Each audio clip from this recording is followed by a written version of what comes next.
Welcome to Masterclass series. My name is Mashauri and I'm with Azim Jamal. And today we are talking about desire. To begin with, Azim, desire. What is desire? So I see you wear a t-shirt which says Masterclass, the bank of knowledge.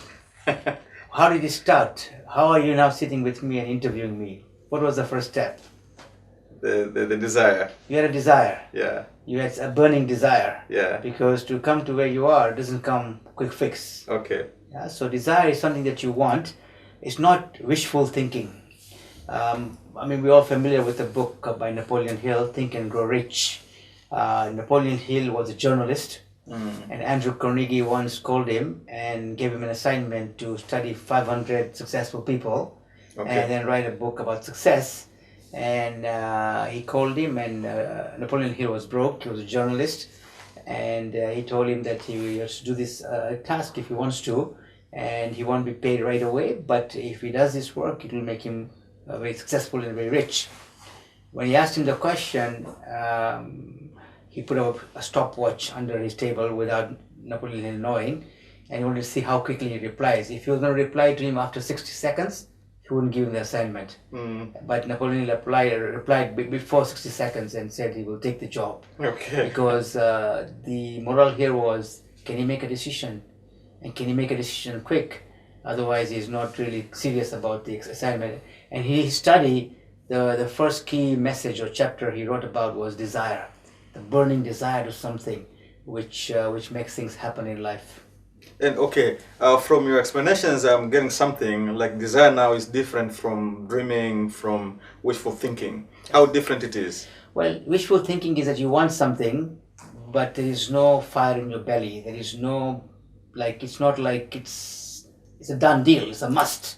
It's not like you can sleep at night and you're so determined to achieve it. Wishful thinking means you want a desire, but you don't want to do anything about it.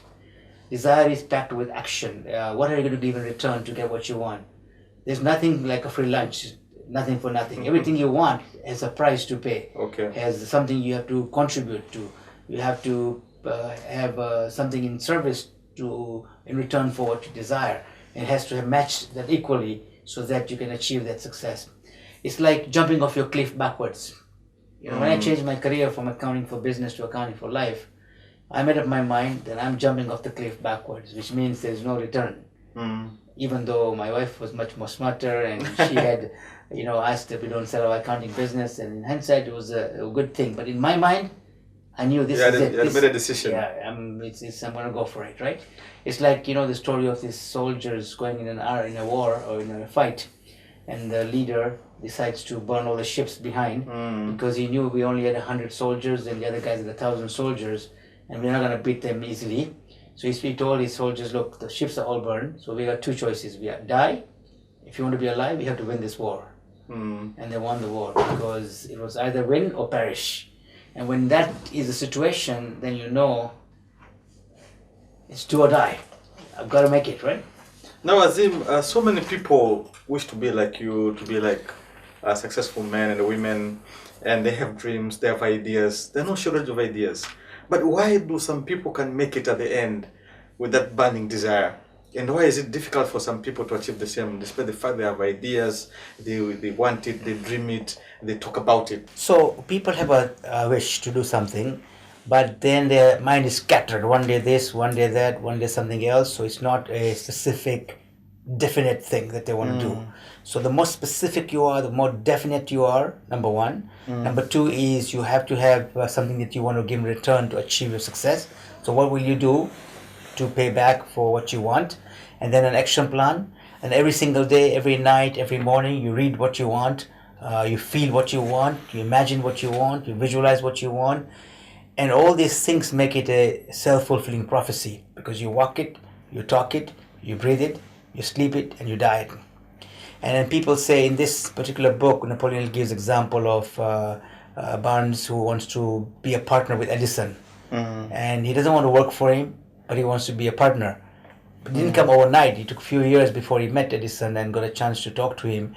But he already made up his mind that he wanted to be his partner, be an associate of his. And so he was willing to do whatever it takes, whether it's to work for him for a while, to learn things, whatever it was. But he had a definite purpose in mind, and he was visualizing every day and desiring every day and taking some action every day. Then he invites. Okay. I'll give you an example. When I changed my career, I looked at all the authors in the world, all the speakers, all the writers, and there was one person who really I admired, and there was Brian Tracy, Okay. whose work related to me because it was practical, it was substantive, it was not fluff. And so there was the guy. If you'd ask me one guy you would like to partner with, work with, he would be the guy. And after many years, I got an opportunity to work with him.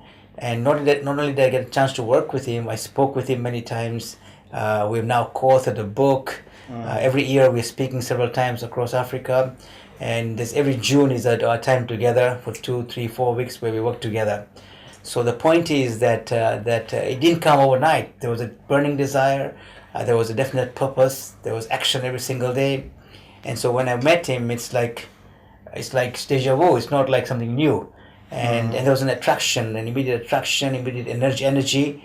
And it almost seems like an accident. And in fact, the book we wrote, the last book we wrote together, the first book, but the latest book, is called What You Seek Is Seeking You. So in some way I was seeking him, and in some way maybe he was seeking me. Okay.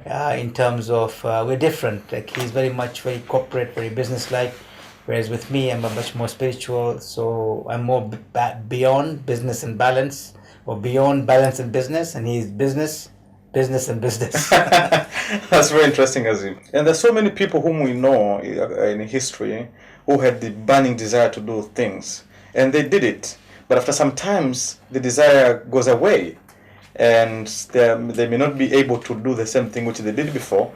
Take an example of people like, for instance, Mike Tyson, who really made it in the boxing career. Everybody knows what he did. And after coming back from jail, he tried a couple of times to make it to the top, but it was difficult.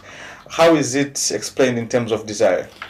Well, so Mike Tyson, the example you give, obviously worked hard to become the heavyweight boxing champion or one of the top boxing people, but he had other issues in terms of other things that he hadn't dealt with. He was doing well with his boxing, but self-esteem, other things that he hadn't worked on, his happiness, on his other stuff, made him go, couldn't handle the success. And there are many people who can't handle success. They achieve so much success, but then in the end don't know what to do with it. Yeah, we've seen many examples of sports people, we've seen examples of singers, we've seen examples of movie stars that are unable to handle. They get into drugs, drinking, this, that, the other, because something is missing in their life. So ultimately, desire is very good because it makes you achieve things, especially if the desire is burning. But then if you're more holistic and more balanced, then your desire has to match with the why. Why do I want this? How is it going to help me? How is it going to help the world around me? In example, in this book, for example, Napoleon Hill gives the example of his son who was deaf. Okay. And but Napoleon Hill kept feeding into his mind that you are good, you are even better than your brother who can hear properly, and this deafness will actually be an advantage for you. He never made him give up his desire to be normal. And so the son wanted to one day sell newspapers to make money, but the mother was scared that if he goes out in the street, he can't hear, he might get an accident. So she was discouraging him. So one day he was so determined, he climbed down the pipe to come down from his house, went to the nearby shoemaker, borrowed 6 cents, bought some newspapers, sold them, returned the 6 cents, and by night time he made 42 cents. Okay. So he was clinching the 42 cents in his hand and he was sleeping at night. And when Napoleon Hill saw the money, he said, wow, now my dreams are becoming true, because he believes in himself. And then later on he was given this electric hearing aid, which he tried, and it really worked well for the son, and he could hear well. And in fact, some doctors looked at him and said he hears normal with this hearing aid. And they were so inspired that he started to then he said, I want to help all the deaf people to be able to hear with this. So he did so much work to be able to now share this with so many people who now could be normal because of his desire to help others, and of course hear himself. But the root of all that was the desire that Napoleon Hill put into him, the belief that it's possible, and it's about nothing is impossible. Impossible, I am possible. The word impossible is how you look at it. Impossible. And when you have that kind of gumption that nothing is impossible, and you want it bad enough, and you're willing to pay the price of sacrifice, of discipline, of hard work, of focus, of repetition, of consistency, anything is possible. Yeah, one of the challenges I know, even for the people who are quite bright with good ideas to, to transform their desires into physical realities, is perfection. People want everything to be on the right place at the right time and doing it in the right manner, which is a good spirit. But how does it affect people to make things happen?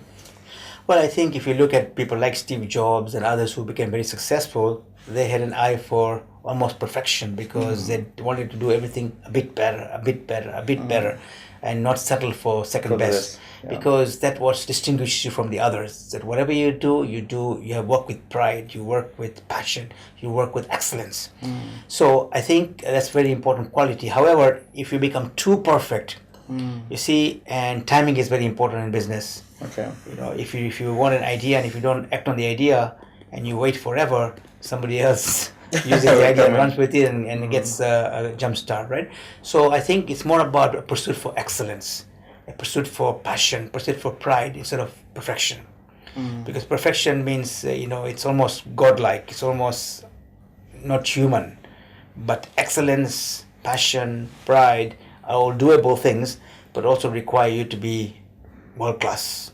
Okay. Right? You want to be world class, but not to the extent that you wait forever and never finish anything. Eh? Yeah, so many times when we are excited with the ideas and we want to do things, something comes up and you feel like sharing. Maybe you share to the wife, to the husband, to the boss, or anyone. How much, to what extent do we share? Because nowadays in this world, sometimes when you share and become too open, people can steal ideas, people can block you, people can discourage you. What part of my dream, what part of my desire should I share, and what part shouldn't I share in order to make sure that at the end of the day, I push until the end?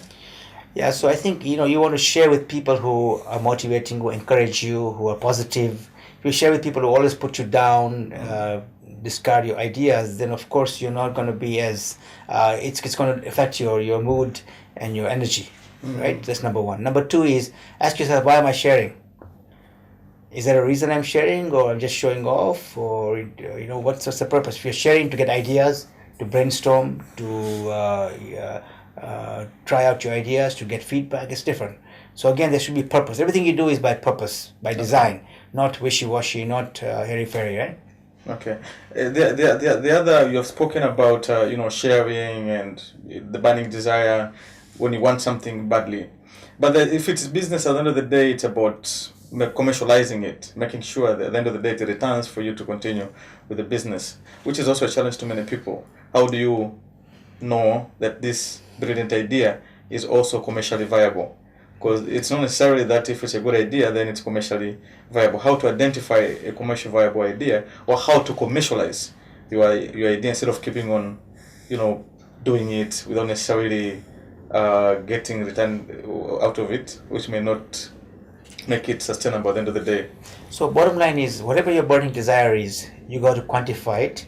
You got to, if money is important for you, then you put the money figure in as well. That's your desire. If your desire is you're not interested in the money, but you're interested in just writing or poetry or inspiring people because you have enough money and you don't worry about money, so be it. So whatever your desire is, it has to be really clear. Okay. In terms of, is there a commercial purpose? Then the commercial purpose should also be very clear, because the more definite it is, the more specific it is, the more clear it is, the better your chances of achieving it, because it's more focused. I once spoke to one of the successful entrepreneurs in Africa who is into enterprise sort of businesses. It's called Mohamed Dewji, and he told me one of the characteristics, and that this is one of the things he believes is very important when it comes to achieving success, is discipline. So apart from ambition, apart from the desire, the willingness to achieve, what else we need to have in order for us to make our ideas come true or to achieve success in whatever we do? So it's an action plan, like a roadmap, what you want to do to achieve your success, and the discipline to then be consistent and every single day do the things. Read your mission statement at night, in the morning, loudly, with passion, with energy, with belief. How does reading it loudly make it? See, it's all about putting things in your subconscious mind. It's all about putting things that you start to believe it, right? Okay. And so the more you repeat things, the more it's spaced repetition becomes part of your psyche, part of your subconscious, part of your belief, part of your conviction. And then whatever you do, it shows in your demeanor. It shows in your eyes. Your eyes are sparkling, your brows are unwrinkled. You have an echo in your voice because you carry that everywhere you go because it's so much part of you. Thank you so much, Azim, for insightful information on desire. Let's go for the short break and we'll come back and continue with the topic desire. You're watching Masterclass series. You got IQ, EQ, SQ. So IQ is the intelligent quotient. Okay. EQ is the emotional quotient, and the SQ is the spiritual quotient. That sometimes you need to forget about work to really get the best ideas. Journal writing allows you to know things at a deep level, which helps you to be more self-aware. Charisma is good, but charisma without authenticity is dangerous. Welcome back to Masterclass series. My name is Mashauri and I'm with Azim Jamal. We are talking about desire. Azim, let's talk about the social institutions which normally cultivate these elements, including the desire. For instance, the family, or schools, and the environment in which you are brought up. To what extent do they build the desire? So imagine you have a little girl in your family, a daughter, who tells you, "I want to be a fiction writer." So what? A fiction writer? You're gonna be broke. Yeah. Get something that's gonna make you money. Or somebody comes to you and says, a daughter comes to you and says, "I want to be a talk show host." What? You can do that as a hobby, but you're not going to make a living. And yet today, if you look at it, some of the richest women in the world, one of the richest men in the world is J.K. Rowling, who is a writer of the fiction books Harry Potter, and became so successful and so rich. Oprah Winfrey is a talk show host and one of the most richest women in the world, being a talk show host. So what is to say that your daughter can't do it? If she has a burning desire, if she's naturally gifted at it, if she works hard, if she has discipline, the sky is the limit. And also, you only have one life. So why are you going to live somebody else's life, and don't do what you love to do, what you're good at doing? If Messi went to his father and said, "I want to play football in the Masters," my father would say, "Be an engineer, or be a scientist, or be a doctor." What a waste. What a waste of talent, eh?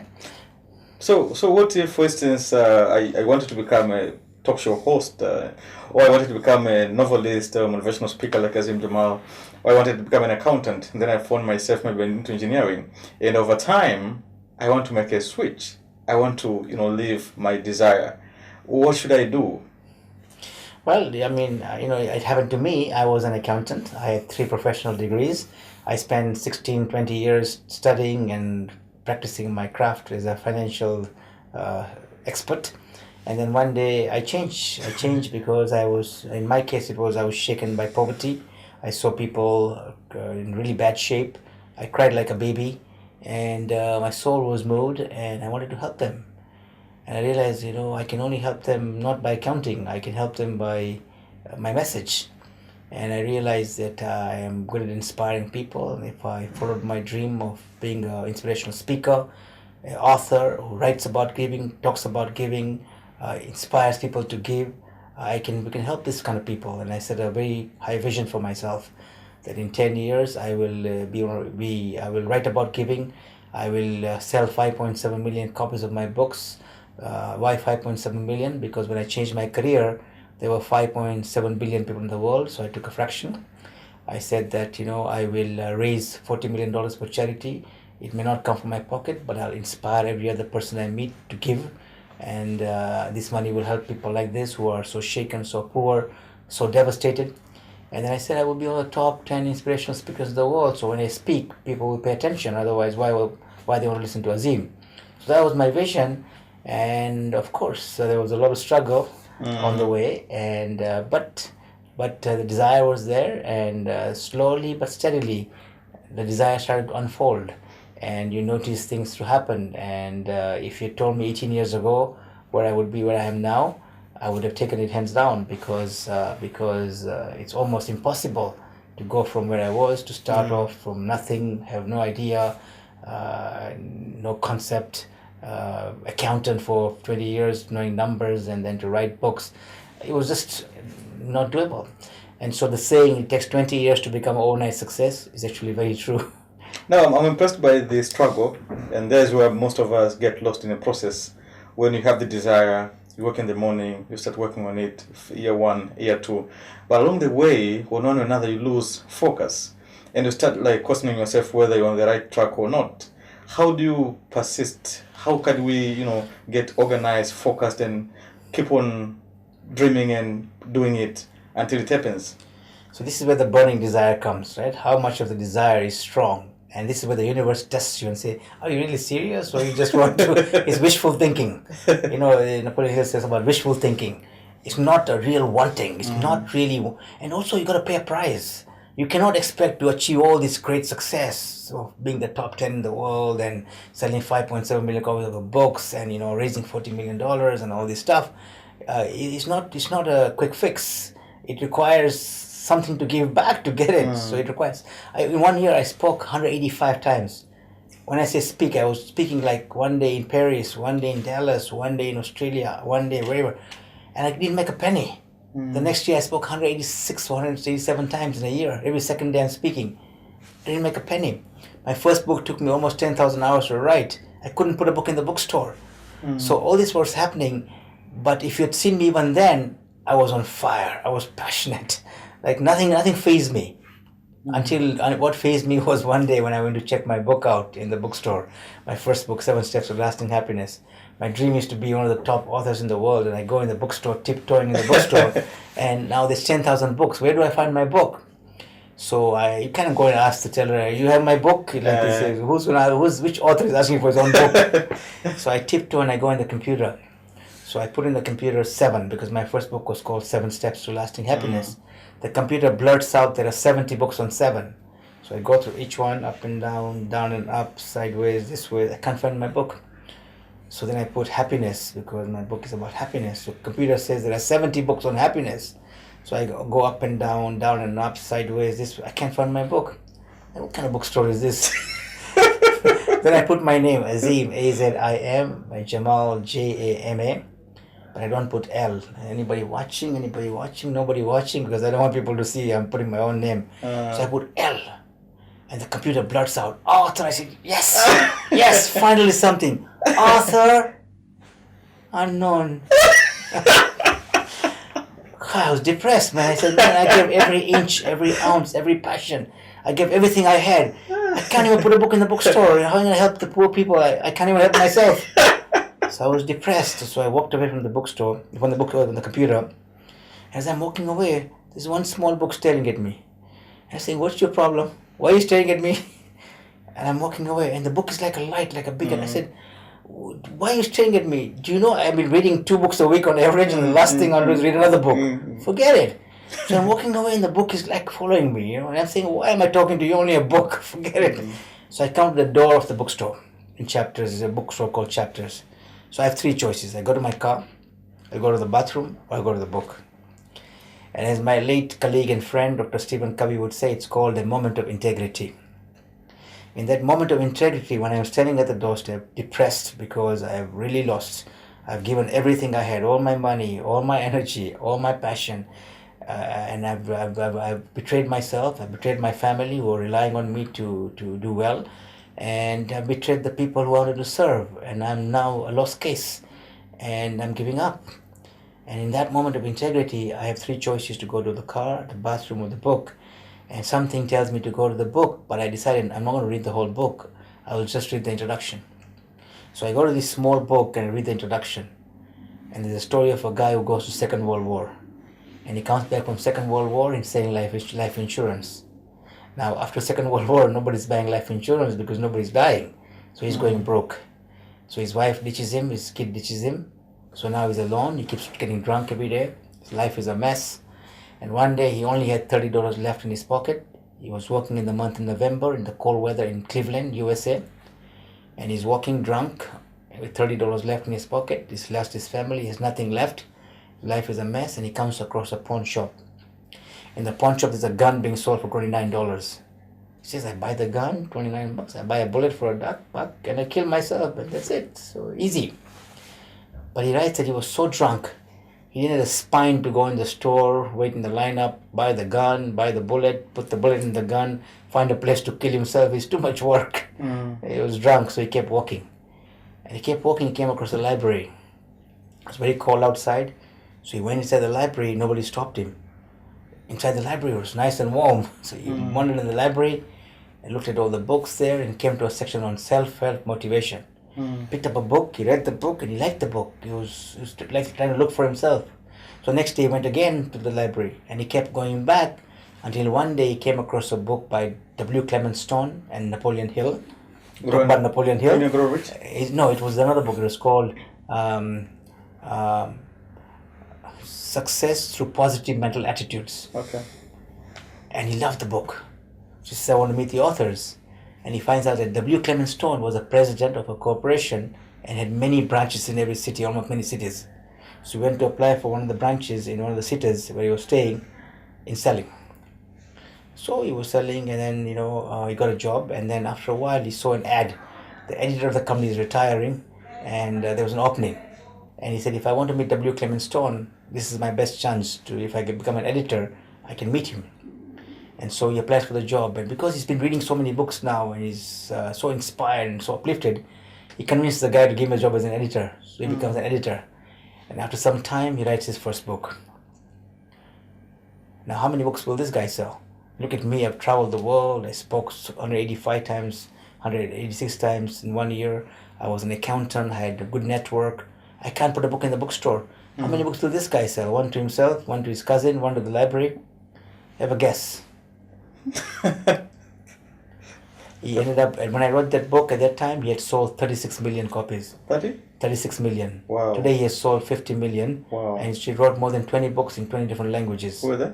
His name is Og Mandino, and the first book he wrote was called The Greatest Salesman in the World, which sold 10 million copies. Now, why I'm sharing this story is, what is the universe telling me? Azim, you're complaining. You can't put a book in the bookstore. You gave every inch, every ounce, every passion. And this book is staring at you. Why? Why is it calling you like a light? Because the universe is telling me, if Og can do it, you can do it. You never wanted to put a gun on your head yet. Well, let's see, he wanted to put a gun on his head. And he ended up being so successful. I ran home. I went to my website. I put a quote on the homepage. When the night is the darkest, dawn or early morning is the closest. Which means when you're so dark, everything is going away from you, light is close by. Very interesting. But you see how this came to me, this book, because I had a desire.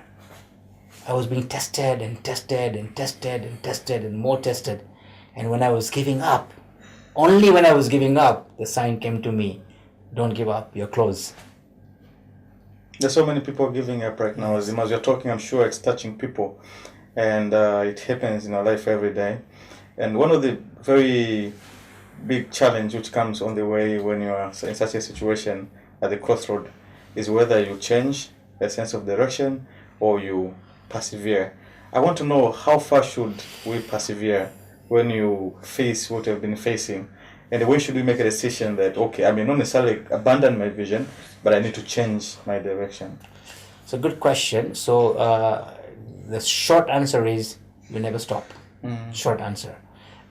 Sometimes, the story of 3 feet away from gold, the guy is digging, doing everything, and then giving up, and the other guy comes in and it starts 3 feet away and the gold is there. So you're too close to victory, and that's when you give up, right? So if you're doing the right thing, if your burning desire is real, this is your purpose, this is your passion, this is your mission, and you'll die to get it, then you never give up. But if you're chasing the wrong goal, it's like if you want a coconut and you're climbing a mango tree, or if you want a mango and you're climbing the coconut tree, you can persist and eventually you get there with your bruises in your legs and knees, and you find it's a coconut and I want a mango. It's because you're climbing the wrong tree. So as long as the vision that you're going for is what you want, and you're willing to do whatever it takes, then you never give up. Because when you have a burning desire, nothing is impossible. Mm. And Azim, just to take from your experience, why do you think some people keep on, despite the fact that they accumulate a lot of wealth, or they become successful in their career or their fields, but still the burning desire keeps on increasing, and others, the burning desire goes low every day? Why do some people, if you have a look, for instance, at a person like Bill Gates, despite the fact that they're successful, but they never stop working. They become creative every day, they work hard every day, they wake up early every day, they sleep late every day. But other people, despite the fact that they have to do much, they do less. So if you take the example of Bill Gates, he made a lot of money in business, then he stepped down from business. But now he's working hard in his charity, giving back. So he worked so hard to make money, now he's working very hard to give the money away. You know what he said? It's harder to give money away than to make it. But the point is, it's all about what you want at a point in life. At one point, he wanted to make money. His mission was to put a computer in every household, and he made a dream a reality and made himself very rich. And then he realized that I have so much money. I can live 10 lifetimes and still not use my money. So what do I do in my life? And he realized that he wanted to give back and formed a foundation with his wife Melinda. And now he's putting a lot of time, energy, effort to create a better world. Okay. So it's all about having that purpose, that drive. Because in life, what else is there? If you wake up in the morning and there's nothing to do, and there's no passion, there is no desire, there is no... then that becomes boring. At some point, life has no meaning. What about self-defeating ideas? See, the point you're making is thoughts. Thoughts are things. Every thought is a thing, because the seed is like there's an oak tree in an acorn. There's a huge oak tree in one acorn. So every thought is a seed that you're planting. So if you're planting self-defeating thoughts, if you're planting self-defeating ideas, if you're planting all the negative things that you've acquired in your life, then that's going to become a thing and cause you all the failures in life. Okay, thank you so much, Azim, for words of wisdom. I've learned a lot, and the story was very touching, and I'm hopeful that people now will have courage to persevere and to make sure that they transform their burning desires into physical realities. Thank you. You're watching Masterclass series with Mashauri and Azim Jamal. Hope you enjoyed. Keep watching Masterclass series.